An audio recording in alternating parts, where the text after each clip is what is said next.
Double voter ID मामले में प्रशांत किशोर की मुश्किलें लगातार बढ़ती हुई दिख रही है। बिहार के रोहतास जिला प्रशासन ने नोटिस जारी कर अब जवाब भी मांगा है। बिहार की राजनीति में अपनी जन सुराज यात्रा से सक्रियता बढ़ाने वाले चुनावी रणनीतिकार प्रशांत किशोर नए विवादों के केंद्र में हैं। उन पर दो अलग अलग राज्यों के वोटर आईडी कार्ड रखने का आरोप लगा है, एक बिहार का और दूसरा पश्चिम बंगाल का। प्रशांत किशोर का नाम कोलकाता के 121 कालीघाट रोड पते पर दर्ज है।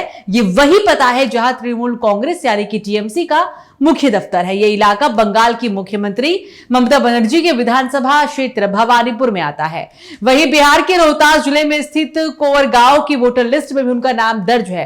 यह प्रशांत किशोर का पैतृक गांव है जो सासाराम संसदीय क्षेत्र के अंतर्गत कर गगर विधानसभा क्षेत्र में आता है। यहां उनका मतदान केंद्र माध्य विद्यालय कोवर है।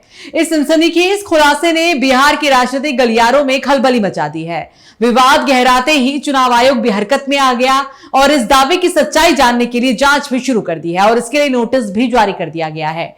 इस पूरे मामले पर प्रशांत किशोर की पार्टी जनसुराज ने तुरंत एक बयान भी जारी कर सफाई दी। जनसुराज पार्टी ने अपने प्रवक्ता सौरभ सिंह के माध्यम से इस मामले पर सफाई पेश की और उनका दावा है कि प्रशांत किशोर ने 2021 में पश्चिम बंगाल विधानसभा चुनाव के दौरान काम करते समय वहां की वोटर लिस्ट में नाम दर्ज कराया था, जो कि नियमों के अनुसार किसी भी व्यक्ति के लिए अपने काम या व्यवसाय के लिए अन्य राज्य में रहते हुए संभव है।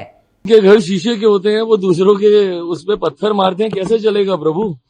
आपके खुद के जब दो आईडी हैं और आप दूसरों के ऊपर आप सवाल उठाते हैं, दूसरों की आप सो कॉल्ड पोल खोल करने का आप काम करते हैं, जबकि आपका खुद इस तरीके का आपके ड्यूअल वोटरशिप का मामला आपका सामने आ रहा है। दो जगह आपने अपने वोटर आईडीज आपने बना रखे हैं, जो कि कतई उचित नहीं है। और आप तो उन लोगों में से हैं जो जानकार हैं। ऐसा भी नहीं है कि अनजाने में अगर किसी से कोई गलती हो गई, नहीं किसी को जानकारी, नहीं किसी को पता, बट आप तो दूसरों को समझाने वालों में से हैं। तो इस तरीके से दो जगह वोटर आईडी बनाना मुझे नहीं लगता ये कहीं से उचित है, और जानकारी होते हुए भी इसको आपने सुधार नहीं किया, ये गलत है। बाप रे बाप है। बिहार में जब ऐसा कुछ होता है तो लोग कहते हैं कि बाप रे बाप, ऐसा भी होता है क्या? अब नेताओं को तो बड़ा सावधान होना पड़ेगा। अब दो आईडी तो वही जवाब देंगे कि दो आईडी कहाँ है, और वैसे भी उनका दो आईडी तो है ही है, तो राजनीति में है। लेकिन वैसे हमको कुछ नहीं कहना है, वो तो चुनाव आयोग पूछेगा। लेकिन हम सब लोग को जो राजनेता है उनको बड़ा कॉशियस रहना चाहिए।